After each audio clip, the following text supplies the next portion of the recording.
Assalamu alaikum and welcome to my channel Do Biology. Today we will discuss the topic that is called as the lipids. Lipids जो है most important और diverse group of biological molecules है और ये plants and animals both में present होता है। और सबसे पहले जो लिपिड की टर्म प्रपोज की थी, ये ब्लर ने प्रपोज की थी 1943 के अंदर। और इनको कहा जाता है कि ये वो मॉलिक्यूल्स हैं जो ब्लर्स रिएजेंट के अंदर जो है वो सॉल्युबल होते हैं और इनसॉल्युबल होते हैं इन वाटर। और ब्लर्स रिएजेंट्स वो कहलाते हैं ऑर्गेनिक सॉल्वेंट्स कहलाते हैं लाइक एथर एंड अल्कोहल, जिनके अंदर ईजिली जो है ये फैटी एसिड्स और लिपिड्स वगैरह डिजॉल्व हो सकते हैं। These compounds are made up of carbon, hydrogen, oxygen containing compound से ही मिलके बनते हैं। ऑर्गेनिक कंपाउंड से मिलके बने हुए होते हैं like carbohydrates, but contain much laser ratio of oxygen. लेकिन इनके अंदर ऑक्सीजन का रेशियो जो है वो थोड़ा सा कम होता है कार्बोहाइड्रेट से। स्टेरिन जो है वो एक फ़ैट है और ये ज़्यादातर फ़ैट जो है वो आपको बटर वगैरह के अंदर और इस तरह के लिए जो है वो इस तरह की चीज़ों के अंदर मिलता है। स्टेरिन फ़ैट है जो मॉलिक्यूलर फार्मूला रखता है C57H110 और O6। Due to high quality of carbon and hydrogen they contain almost double amount of energy than carbohydrates. तो ये जो है, ये जो फैट होता है, ये कार्बन और हाइड्रोजन इसके अंदर ज़्यादा क्वांटिटी में होता है, तो ये डबल अमाउंट ऑफ एनर्जी जो है वो कार्बोहाइड्रेट से double amount of energy produce करता है।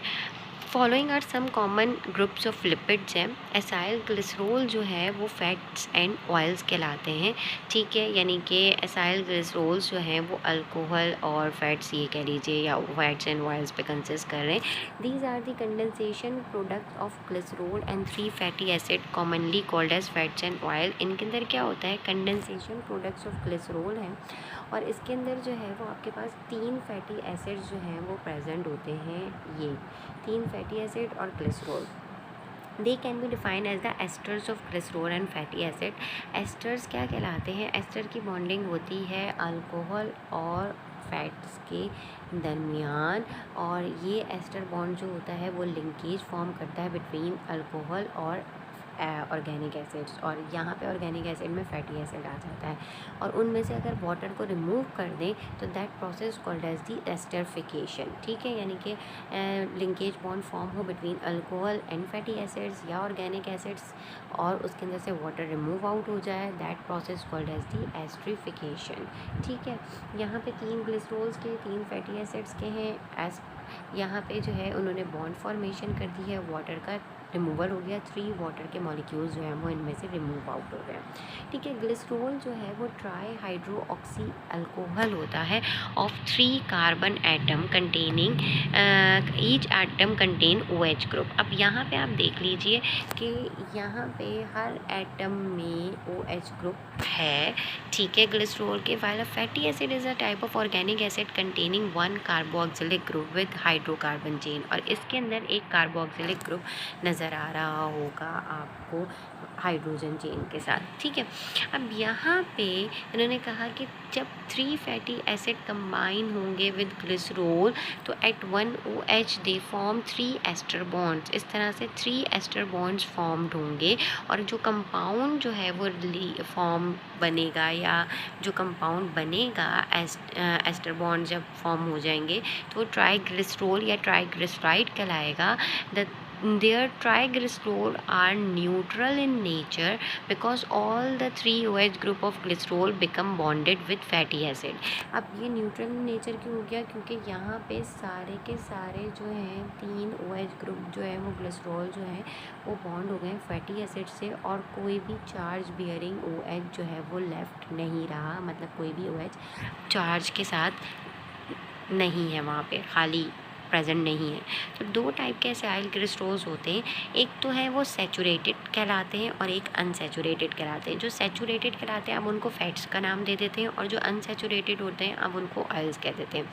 इनके अंदर डिफरेंस क्या है, मतलब फैट्स के दरमियान में और ऑयल्स के दरमियान में डिफरेंस क्या है। जो फैट्स होते हैं ना, इनके अंदर कोई भी डबल बॉन्ड कार्बन एटम का नहीं होता हाइड्रोजन चेन के अंदर। जैसे कि आपके पास स्टेरिन है, ये फैट है, इसके अंदर कोई भी डबल बॉन्ड नहीं आ गया, एक लॉन्ग चेन आ रही है कार्बन कार्बन की, उसके बाद हाइड्रोजन हाइड्रोजन की चेन है। ये स्ट्रक्चर ऑफ स्टेरिन आपके पास आ गया, जो मेजॉरिटी आपके पास बटर वगैरह में प्रेजेंट होता है, ठीक है। और एक कार्बोक्सिलिक ग्रुप इसमें अटैच्ड होता है। अनसैचुरेटेड फैटी एसिड्स यानी कि जो ऑयल होते हैं, जो सैचुरेट नहीं होते हैं हमारी बॉडी के अंदर, ये ज़्यादातर इनके अंदर क्या होता है, एक या एक से ज़्यादा जो है वो डबल बॉन्ड फॉर्मेशन होती है कार्बन के दरमियान। अब यहाँ पे एक कार्बन की डबल बॉन्ड हो गई, यहाँ पे एक कार्बन हो गई, एक होगा या दो होंगे या एक से ज़्यादा होंगे डबल बॉन्ड और कार्बन और हाइड्रोजन एटम के दरमियान, और they have stable physical state, और उनकी एक स्टेबल फिजिकल स्टेट होती है।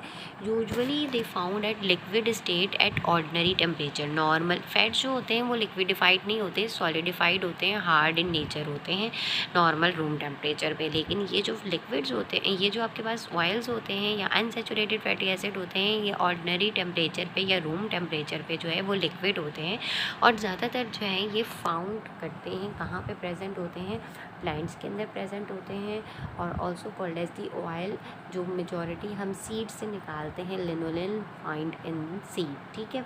एसाइल ग्लिसरॉल जो है वो आपको एनर्जी प्रोवाइड करते हैं for different metabolic activities, and they are very rich in chemical energy. इनके अंदर अच्छी खासी एनर्जी होती है, जैसे मैंने पहले बताया, twice the amount of the energy of the carbohydrate present होती है, और एक पर्सन के अंदर एवरेज साइज़ जो कंटेन करता है फैट्स का अप्रॉक्सीमेटली 16 kg ऑफ फैट्स होते हैं, जिसके अंदर 144 exponential 3 kelvin calorie of energy जो है वो पाई जाती है, ठीक है।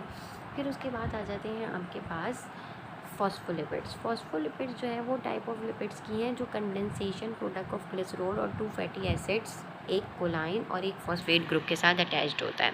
Phospholipid most important group of lipids है from biological point of view. क्योंकि ये सेल मेम्ब्रेन के अंदर जो है वो फॉस्फोलिपिड बाइलेयर जो आपके पास प्रेजेंट होती है वो इसी की होती है। Similar to acyl glycerol except that one fatty acid is replaced by phosphate which is attached with a nitrogenous compound कोलाइन।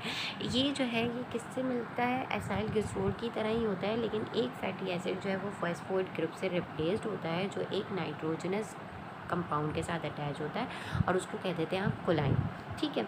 It contains 2 and 1 which is made up of fatty acid और which form non polar part. जो fatty acid से मिलके बना हुआ है वो non polar part के तौर पे बिहेव करेगा, और वो वाटर रेपेडेंट के तौर पे बिहेव करेगा, इसलिए आप उसको हाइड्रोफोबिक इन नेचर कह देंगे। और वो फॉस्फेट जो दूसरा वाला होता है वो the phosphate and कोलाइन form another and, जो फॉर्म कर रहे हैं फॉस्फेट और कोलाइन मिलके जो कंबाइन हो रहे हैं वो फॉर्म करते हैं पोलर पार्ट, और ये वाटर को अट्रैक्ट करते हैं, और ये वाटर लविंग या हाइड्रोफिलिक इन नेचर होते हैं।